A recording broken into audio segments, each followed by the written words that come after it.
Patrolling હાથ ધર્યું હતું।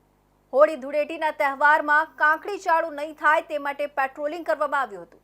શાંતિપૂર્ણ હોળીની ઉજવણી કરવામાં આવે તેવી પોલીસે અપીલ કરી હતી। જાહેરમાં લોકો પર કલર અને ફુગ્ગા ન મારવા પર પણ અપીલ કરી હતી। તમામ હિસ્ટ્રી સીટરોના એમસીઆર ચેક કરવામાં આવ્યા હતા। સુરતમાં તહેવારો દરમિયાન કોઈ અનિચ્છનીય બનાવ ન બને તે માટે પોલીસ દ્વારા આગોતરું આયોજન કરવામાં આવ્યું છે।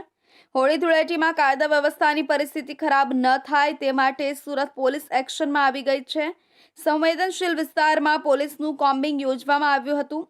હોળી ધૂળેટીના તહેવારમાં કાંકરી ચાળો ન થાય તે માટે પેટ્રોલિંગ કરવામાં આવ્યું હતું।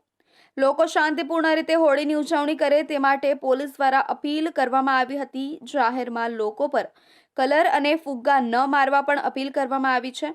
તમામ હિસ્ટ્રી સીટરોના એમસીઆર ચેક કરવામાં આવ્યા છે। પોલીસ જવાનોએ વિવિધ વિસ્તારોમાં ફરીને પેટ્રોલિંગ અને કોમ્બિંગ કરીને સંવેદનશીલ વિસ્તારમાં કોઈ અનિચ્છનીય બનાવ ન બને તે માટે પ્રયાસ હાથ ધર્યો છે। होली और धुलेटी के त्यौहार के मद्देनज़र आज अपने जौनपुर विस्तार में व्हीकल पेट्रोलिंग का आयोजन किया जा रहा है, जिसमें काफ़ी सारी बाइक्स और पीसीआर हैं वो शामिल हैं और सारे संवेदनशील विस्तार को हम लोग कवर करेंगे। बीच बीच में जहाँ जहाँ हमें किसी के हाउस सर्च की एमसीआर हिस्ट्री सीटर चेक करने की ज़रूरत है वहाँ पे ये चेक करेंगे। तो पुलिस का विशेष बंदोबस्त रहेगा, जिसमें लोकल पुलिस के अलावा एसआरपीएफ और होमगार्ड्स का डिप्लॉयमेंट भी रहेगा और शहर में जहाँ जहाँ संवेदनशील विस्तार हैं वहाँ पे पुलिस व्यवस्था बहुत अच्छी रहेगी, ताकि शांतिपूर्ण तरीके से होली और धुलेटी का त्यौहार है वो शांतिपूर्ण तरीके से उसकी उजवणी हो सके, किसी तरह का कोई नेगेटिव इंसिडेंट रिपोर्ट नहीं हो। ડીસીપી વિજય ગુર્જરે કહ્યું કે હોળી ધૂળેટીના તહેવારને લઈને સુરક્ષા વ્યવસ્થા સઘન કરવામાં આવી છે।